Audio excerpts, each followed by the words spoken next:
What's up, everybody? It's Becky and Zer here. We are back for another episode, and we have two people that we want to welcome back. Tony was here a couple of episodes ago. I'm so fired up that I got another invite.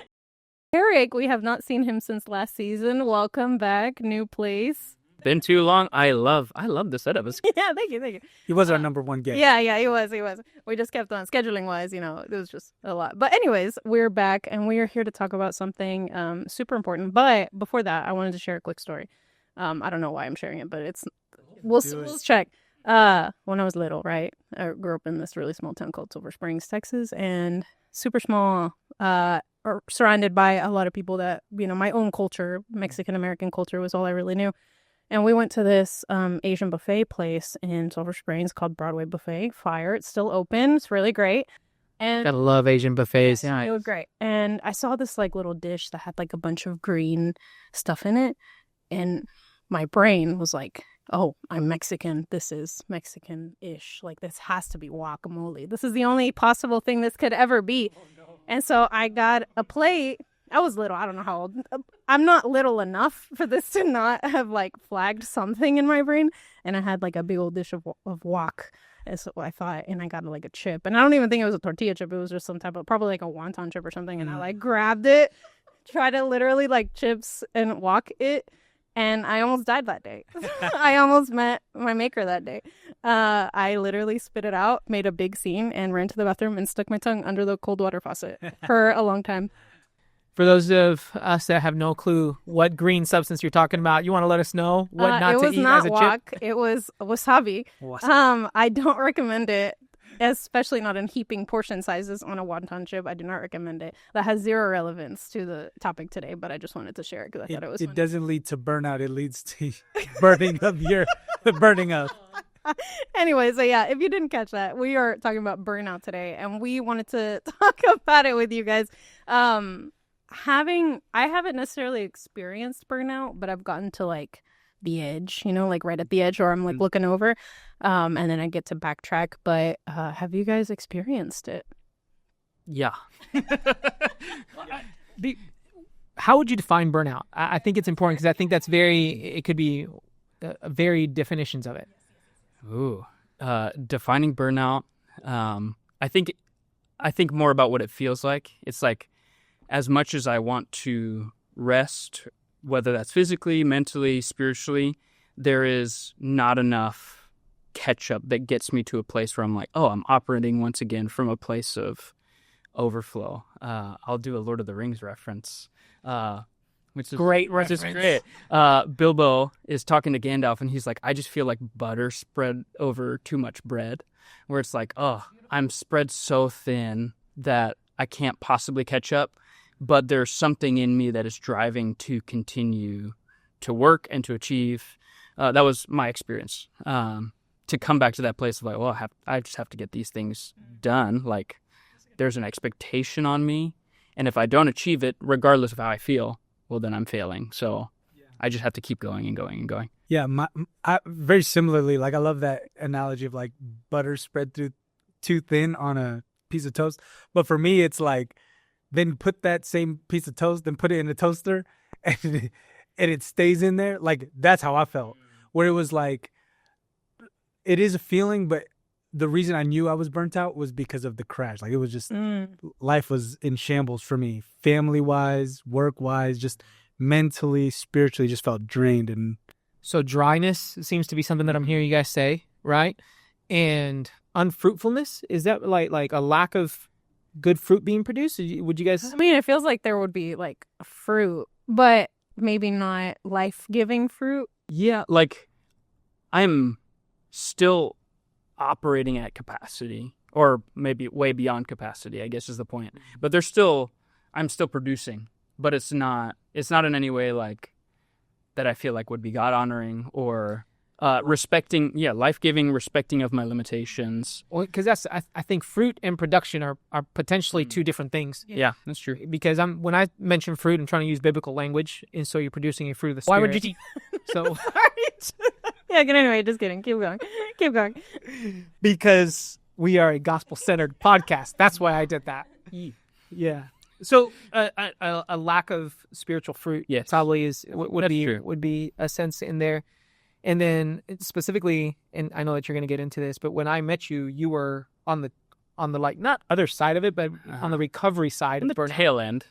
Tail end, Mhm. trying to recover from it. Yes. And what I heard from you was like, I don't feel like I can move forward right now in ministry Mm-hmm. because of it.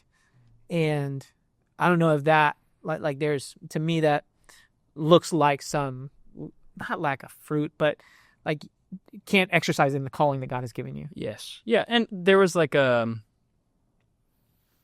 comes back to expectations of like what I perceived people were putting on me, what I perceived from the Lord.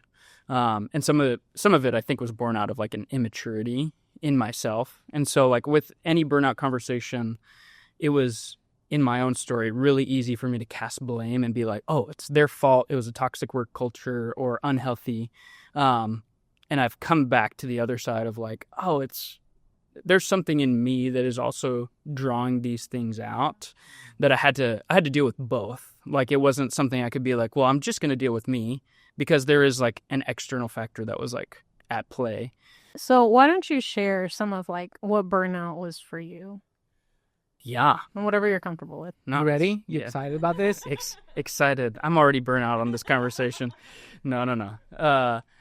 Yeah, so was working in ministry. So at 18, started working at a church as an intern. And the advice that was given to me by a mentor, which I think taken correctly can be good advice, but I don't think I was mature enough or had the counsel to like really operate well in this, was the more you know, the more you can do. And so I was constantly like, okay, well, I need to get my foot in the door. I need to show my value. I need to become indispensable. So I was just like, well, I'm going to learn how to do this, and I'm going to learn how to do this. And so I moved from intern to like a paid contractor doing social media, which is not, Obviously your real house. yeah, not anything that I even remotely care about at this point in my life. As you're watching clips of this in social media. Yes. Where it was just like me personally, like I'm not super active on like I have them, but I'm not like, yeah.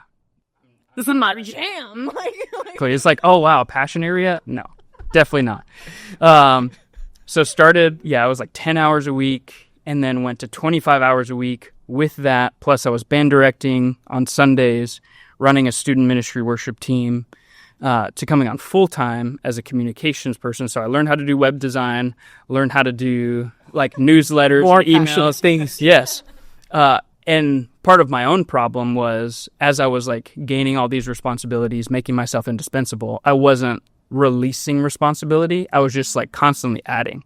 So like by the time I started at 18, by the time I'm 25, I'm basically doing like 3 jobs. And I think there was a point in my life where I'd have worn that as a badge of honor, like, oh yeah, I can do 3 jobs at capacity. It's going to get done. And now it's like a pocket of shame of like, oh, I was working way beyond my limits, trying to conjure up, I guess, meaning and approval for myself. But the culture I was in, like, I won't use the word toxic. I think it was unhealthy, in that we were very work driven. Like, it's about what you can produce versus fruit. And so got to the point where it's like, well, my value is in what I can produce. So I just have to constantly produce more and more and more. And so end of 2019, beginning of 2020, I started having like anxiety attacks where it was just like, not quite like a panic attack where you're just like, here's this like really hyper moment of just like, can't breathe. It was more of like 8 hours of just full on anxiety. I'm laid out in my room. I just didn't feel like I could function. And so I'm like, I should probably go to counseling and get some help. And just through that, I didn't have language around this at the time. But burnout is what one of the counselors that I met with was like, yeah, you're probably like working way beyond your capacity to function as a person. And with the added pressure of like, well, I'm working for the kingdom of God, so shouldn't I like essentially work myself to the bone to see like the gospel go out to people and people change lives? And it was just, yeah. I'm sorry. It's just, that's such a dangerous place to be, but but I think it's so natural. I'm going back to this Super idea. passionate about this. So like, I yeah, am. Yeah. So even going back to trying to exemplify what burnout, I think you guys did a really good job at kind of talking about it. And I was thinking of who's behind the camera, Marty, and he loves cars and doing burnouts in cars and all that kind of stuff. And I thought about the burnout of a car. Yeah, I know. I mean, but like, think about it. The wheels keep turning and turning and turning and turning, and you're burning through all the rubber, but you're not going anywhere. And I think that's probably what you yeah. you were turning, burning, trying to go somewhere and produce something and go really fast, Brian, maybe, or not speed, but like much production, right? Yes. And you were doing the complete opposite. You were drying yourself out and you were coming down to the bone. 'Cause I had never heard you say that you look at that as a season. You said a pocket of shame. Mm-hmm. That's hard because Yeah. I always saw that as what in the time that I've known you, which is about about 4 years now? 4 years. Mm-hmm. I've always seen that aspect of your life as a place where God moved in freedom and brought health to your life. So I'd see it as like a moment of God doing a lot of really important work in me. And I just heard you say that it was maybe a pocket of shame, and I just feel for that because I don't want that for you. I don't want that for anybody, right? I saw this phrase on, those like carousels on Instagram that's like all these random quotes that are supposed to be inspirational, and they have this like little super exciting daisy like music in the background. I saw this quote that I actually really liked, and I wrote it down. It's like, maybe burnout is not the end of your calling. Maybe it's the beginning of a healthier, more honest one. Yeah. And that was really good because I feel like in the seasons, there was a season, maybe, I don't know, maybe I need to talk more to my counselor about this, but like I don't feel like I ever got to that point of burnout. But in the seasons where I feel like I've been overworked, like there was one season where my sweet husband, when he got stuck in Brazil for a period of time, I kind of took over his job and let go of some other aspects of my job. But there was like a series of 2 weeks where it was heavy. We had a fasting it was a post retreat, and we were moving into our new admin building. And Great times. it was great because I love like those high pace, a lot of tasks to accomplish. Like I get a serotonin kick every time I check something off my to-do list. Like I loved it, but at the end of the day, I'd be like, dang, I don't have anything left. And then I remember one of my bosses calling me out on it. He's like, I think you're reaching a level of unhealth. And so I want you to be sure to know your limits. Like you are not Superwoman, like, and that's okay. Like, and so that was like an encouraging word for me because I wasn't looking to do any of those things for any sense of acclaim. I just wanted to do it because it was my job. Like I felt like a responsibility and ownership to do all those things, but like feeling seen by my pastor / supervisor, and also like being able to humble myself to be like, oh, I am working in an unhealthy way, I don't know, was sobering for me. Yeah. It was also a terrible season because you weren't married to your husband at the time. Golly. And he was out of the country. It was such a dark age. Truly. Carlos, we love you. Yeah, we love you, Carlos. Yes. But no, go ahead. No, I was just gonna say I love that quote that you said. Yeah. Because for me that quote is literally for me my experience with burnout. So this was COVID time. I was part-time student pastor, and ministry period was just hard. Engaging with students through the internet. COVID, yeah. But that was also the season where the Lord welled up in me like just a desire to reach people digitally. So I started streaming video games and really started to make a small, good, decent amount from it and wanted to really pursue it. So I was just after two things, wanting to see this ministry grow and also wanting to reach people digitally. But then it came to a point where like I was working crazy amount of hours doing online because I was passionate about both, and it came to a point where I couldn't do both healthily, and it led me to a place like I remember, like Erick can tell you about this, I was just crying all the time, like, and it's COVID, nobody sees you, you're just crying, you know, you're like, yeah. you're just, amen. But it was a rough season, but I love what you said. It was like, what was the second part of the quote? Maybe it's the beginning of a healthier, more honest season. And when I took a break from it, the very next thing that I come back to is an online ministry. Literally online pastor at Fielder Church. Yeah. And it was such a healthy season for I me. think there's nothing more vulnerable than be able to be able to be honest about your limitations and your brokenness. And so it's like whenever we're able to own up to like, I do have limitations. Wow. Like that is like, there's so much growth, and that's such fertile ground for the Lord to work in your life. And for you to see a strength that surpasses like anything that you could formulate or produce. And so I agree with you. I think there is like something super God honoring in being able to admit like, dang, I can't do this. Well, and the opposite is also true for the enemy. Yeah. So if you are not humble enough to say, I have my limitations, then what takes that place is pride. And pride is going to be the fertile ground for Satan to come in and bring you to places of unhealth. Yeah. And I think like even in your story, like having a structure in place where it's like, this is my tendency right now as a person of unhealth, and then having someone come behind you and say, that's not healthy. Not everyone has that same opportunity when it's like, oh, I'm working from a place of unhealth, and the place that I'm at is also operating at a pace of unhealth that just kind of like continues to draw that out. And it's like, I think more so than like outright sin, moral failure, and those are things that burnout can lead to, but it's like this is a place where the enemy can work so hard in pride to just take people out of ministry. And that's like what I told the lead pastor and the executive pastor at the time. I was like, I want to be in ministry long term, and if I keep working here, I won't want to. And they both just kind of were like, But that's like a teachable moment for them too. You know, like what I'm saying, like, it's like, I don't know, hopefully they took something from that. Yeah.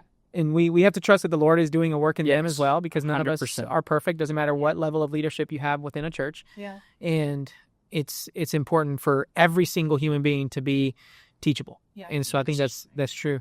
But wanted to mention something. You said that sin, and there's like certain blatant sin that can come from burnout. But I think that burnout is extremely dangerous because it's the one that you can rationalize the most. oh yeah. Well, I'm doing good for the kingdom. I'm doing good for others. I'm doing good for the organization. I'm honoring God because I'm working hard.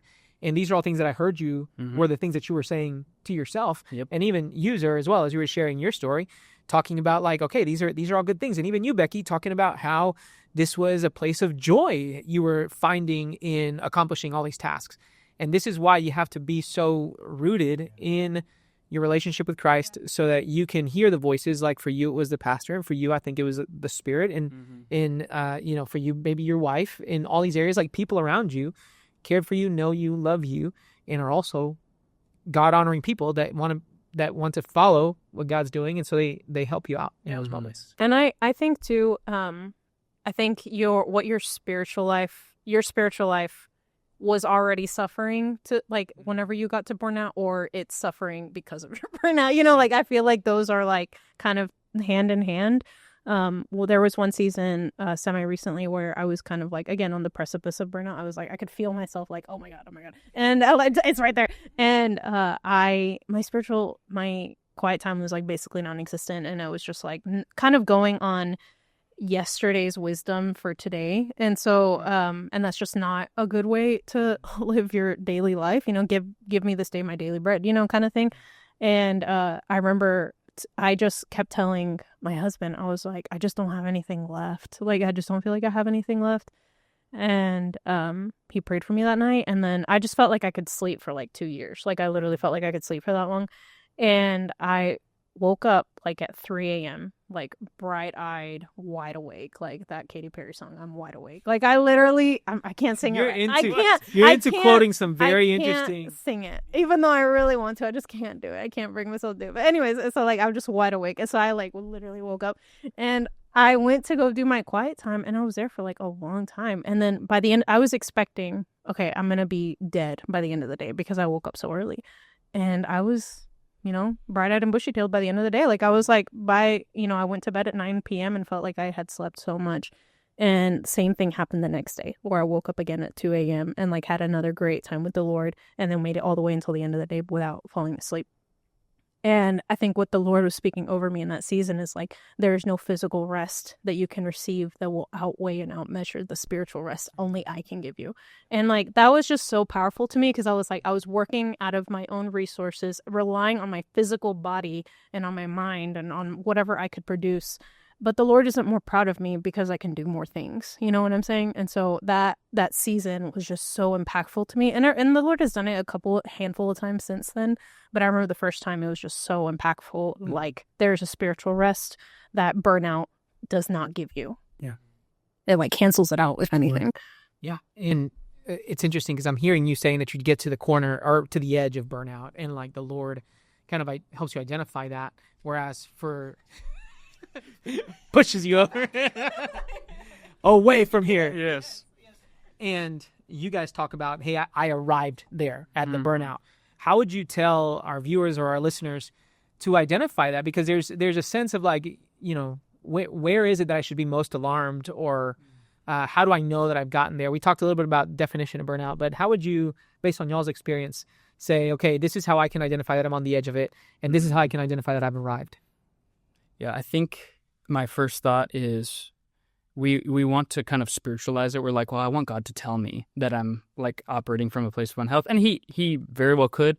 I think he has given us, we are embodied creatures, that he has given us bodies that we need to like pay attention to the cues. Like if it's like, oh, I'm still getting 8 or 9 hours of sleep and I feel absolutely exhausted, that might be a good cue that there's something out of balance. Like, how do you find those, what we would call natural or earthly things that are like, oh yeah, I need to pay attention to these cues that I normally wouldn't be tuned into? Because those were the things I ignored. I was like, well, I'm physically tired, but we have a mission to accomplish. We have these things to do. So that's, I think for me, that's like number one is like, how do I pay attention? Yes. How do I pay attention to what limits my body is trying to cue me in on? Which is what you were talking about earlier. Yeah. I would say, honestly, listen to my spouse. Like, she was already speaking, hey, you first of all, you work a lot. Hey, you're doing this a lot.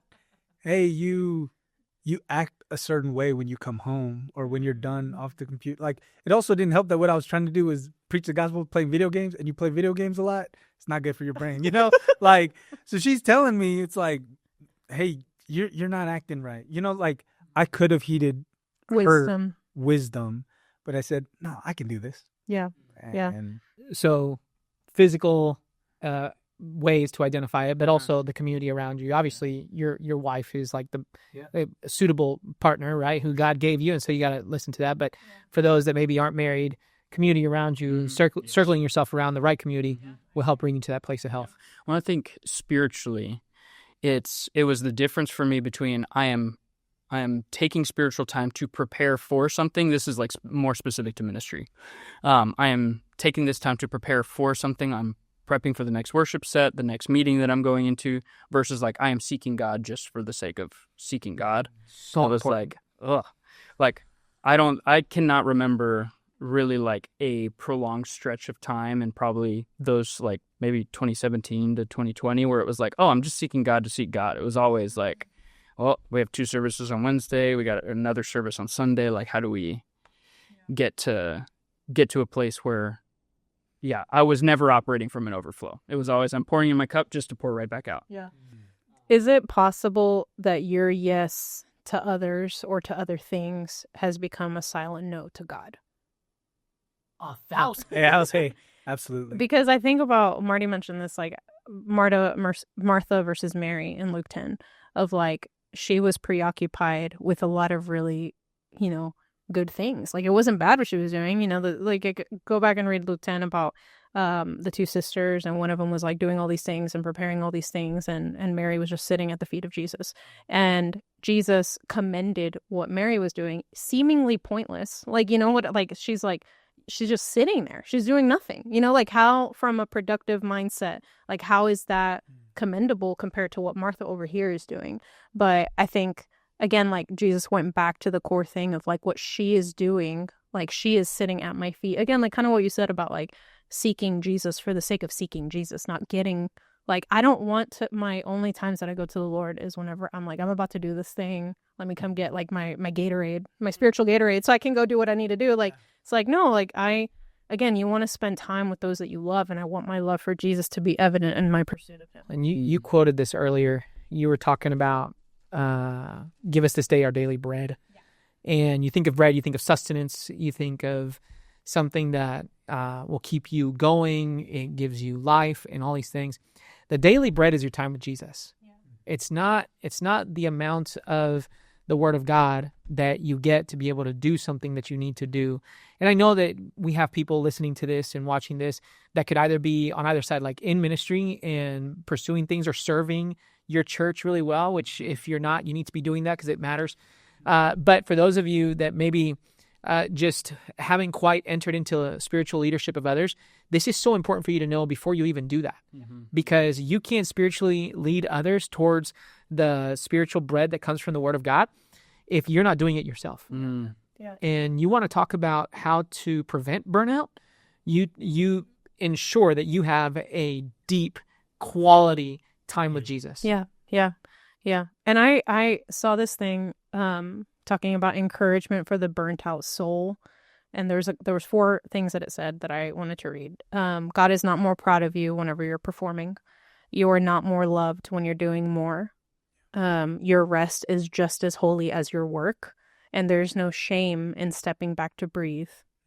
And that was like, again, it kind of goes back to the whole concept of like rest and Sabbath is an act of worship.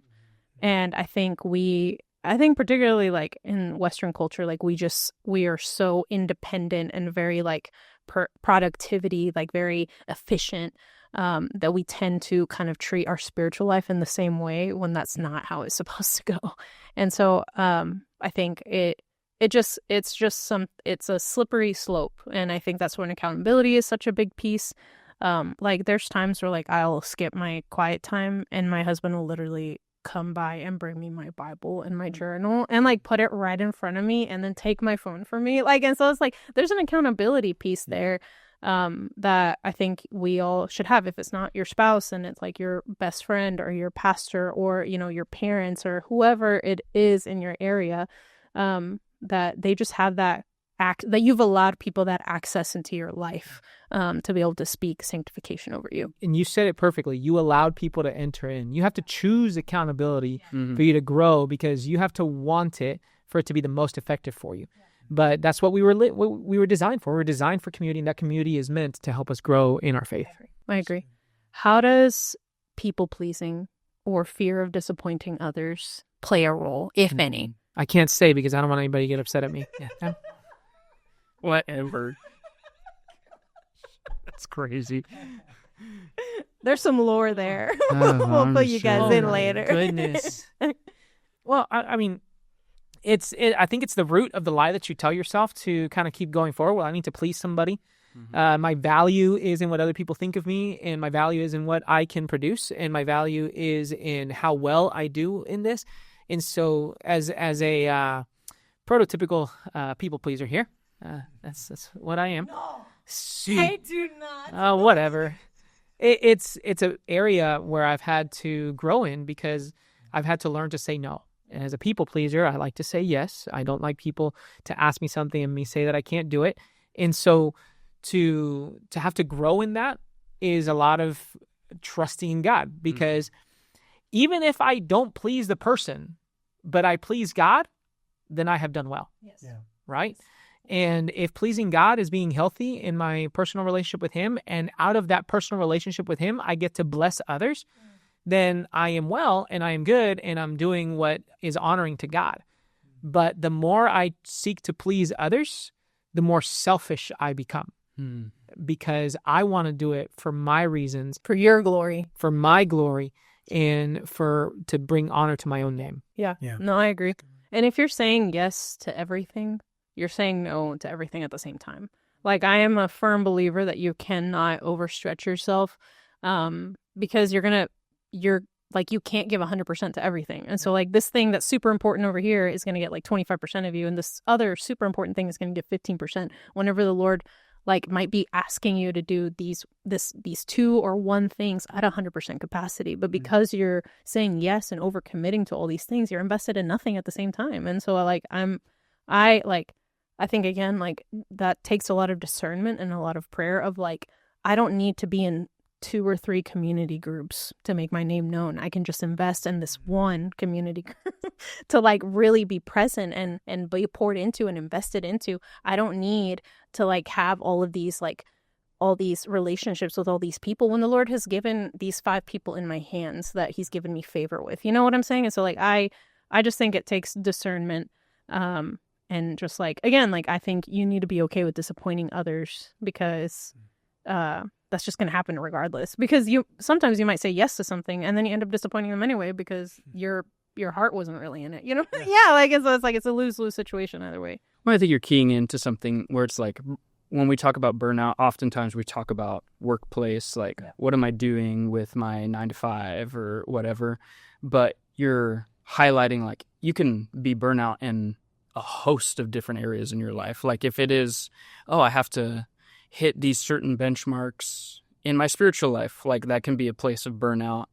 If it's like coming from a place of selfishness, I have to do this with family or with friends or with, I don't know, communal engagement or something. Like there are a ton of different ways where burnout can like manifest, not just in our working lives. That's what we see most often because that's where we spend a lot of our time. But I think, it's interesting to highlight and note there too. You reacted earlier when the people-pleasing thing, and I kind of spoke to it, but do you have any people-pleasing tendencies? And if so, what do you do with them? What do you want my answer to be? No, I definitely have people-pleasing tendencies. And it's so much of it is born out of perception. Like I want to be perceived as a certain kind of person. Like I'm reliable, I'm trustworthy, I can get the job done. Which is what led, like, personally to so much of my burnout before, was I was trying to achieve an identity when the Lord was like, I've already given you one. You're a son of God. Like, you just have to receive it. Preach it, brother.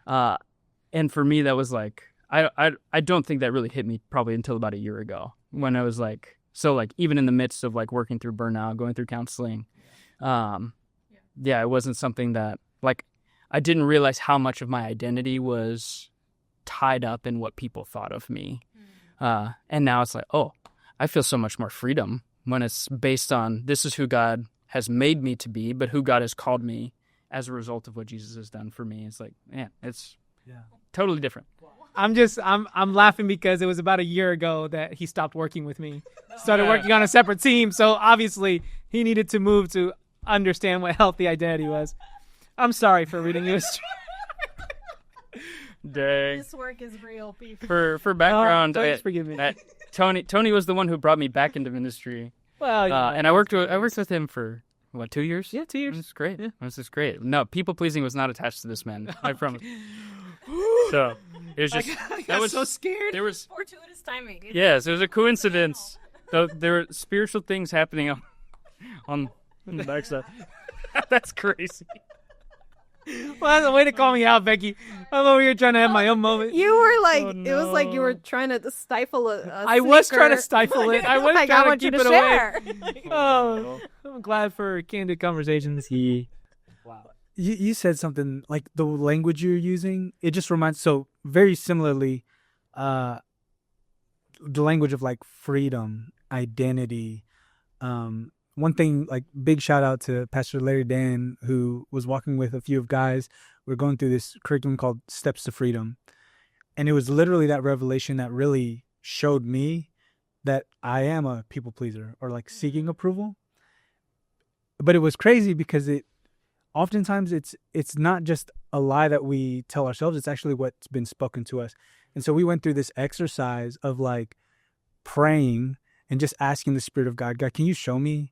Like, when did this lie begin? And like, not to out anybody, but it was just like over and over, just constantly just waiting on the Lord. And he brought me back to a specific moment where someone... Was it with me? No. A specific moment when I was in Tony's office. No, just like, this is like little kid, but just like spoken over me of like, you're like your parents only approve of you because of the work that you do. And so it made me strive and strive and strive to try to gain their approval. And then I took that in all these different relationships, and I ultimately took it to God, where it's like, God, rather than working from a place of approval, I was trying to seek God's approval. And then I took it in every other relationship. Understanding that is so important. When you work, you got to see work as worship. Any line of work that you do has to be your act of worship to God. Yeah. And when you work as an outflow of how you've been approved by God, that is huge, brother. That's it's freeing. I agree with you 100%. I think it's freeing because there's a security in who you have, like in what your identity is. And so like you mentioned this in the parents episode that we did last time of like speaking over your sons, like knowing that they are like my sons. Like, I love you because you are my son. And so just even having that mindset as children of God, that like we are his children, he loves us. And so there is a insecurity that we like to cling to as an effort to try and earn our value in the kingdom. And that's not where the Lord wants us. Like, he wants us to have the security of who we are as children of Christ, that he has prepared us to walk in these works, and he has decided to, like, the founder and perfecter of our faith, he'll go before us in the work, he'll be behind us in the work, and he'll be with us in the work.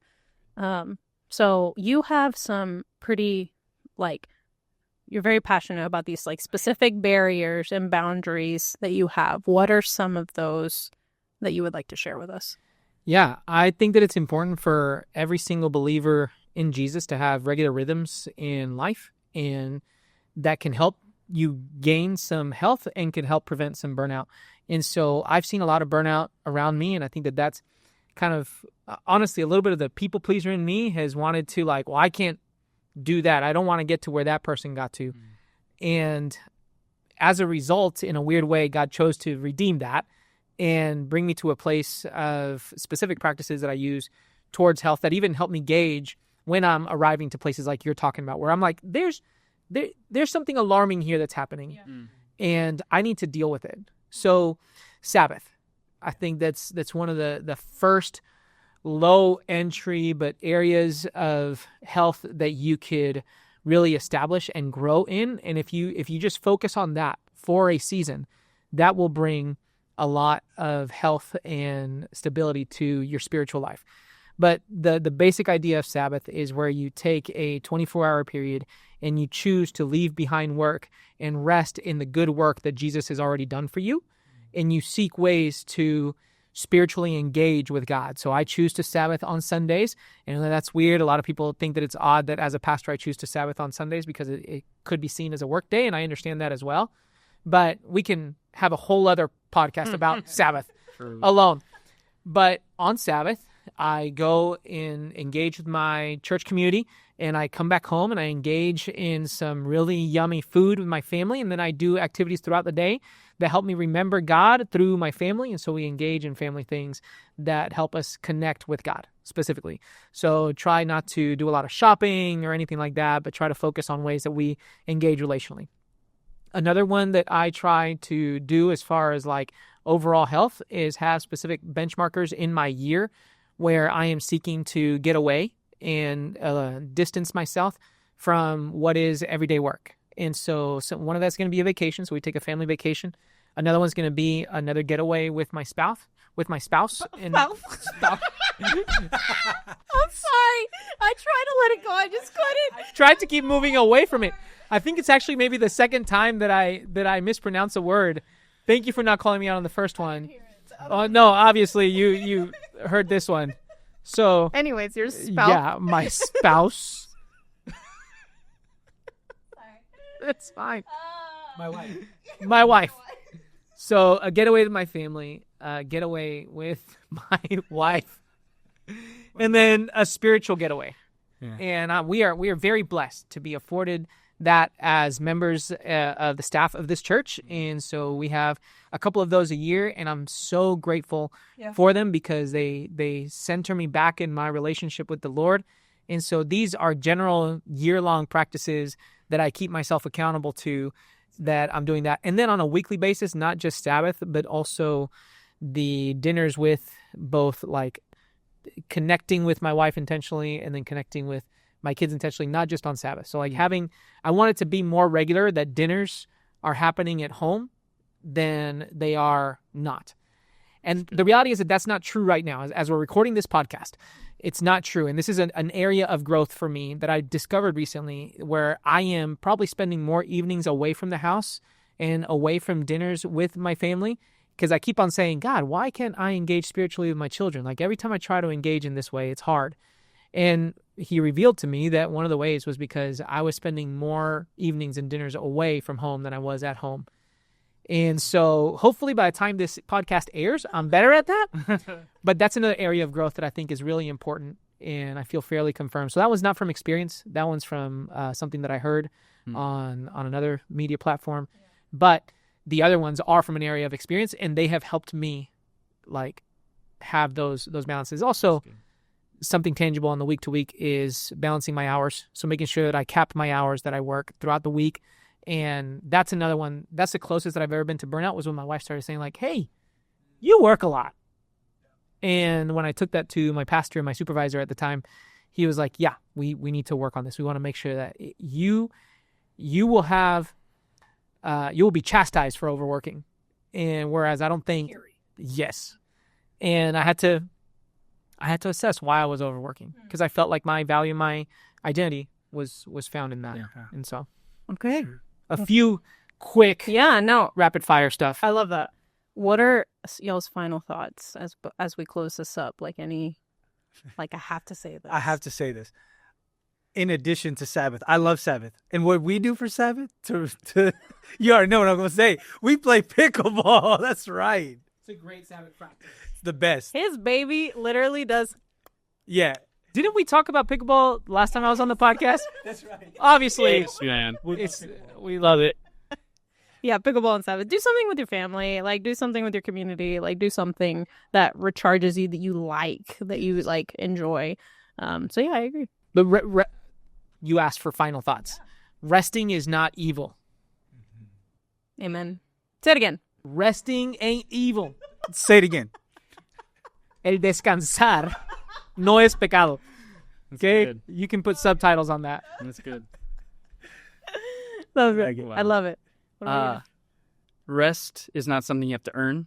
It's something that God gives you. Oh, God. That was Why would you say that one was better than mine. That felt like I like that. But I think they go hand in hand, because I agree. We so often think like that literally you hyperventilated when he started saying that. Like, hit my She need water. soul. So, okay, sorry. Keep no, like I operated from this place of like, well, once I finish X, Y, and Z, then I can rest. And it's like, oh, God literally baked a rhythm of rest into creation before we did anything. We don't have to. Before we produced anything. Yes, like the first day, first basically full day that people were on the earth, rest. Yeah. Because God rested. And it's like, it's not something you have to earn. You don't have to put in your time. Like, receive it. Receive it. There's humility in receiving it. Yes. Well. Yes, you got to rest. I'm like, dang. I wasn't expecting to be personally attacked, but it's okay. It's what Eric does. I personally attack people all the time. That's why he hasn't been on the podcast yet. We've had to work through forgiveness. And betterness. All right. Well, thank you guys so much. Thank y'all for coming and for sharing your wisdom. It really is an honor to... Seriously, I appreciate the opportunity to come and talk with you guys. I'm thankful. Yeah, we like having you guys. Okay? And tell your spouse we said hi. I'm never leaving this one down. Anyways. I'm never leaving this one down. We love you guys. Peace out. Bye. Peace.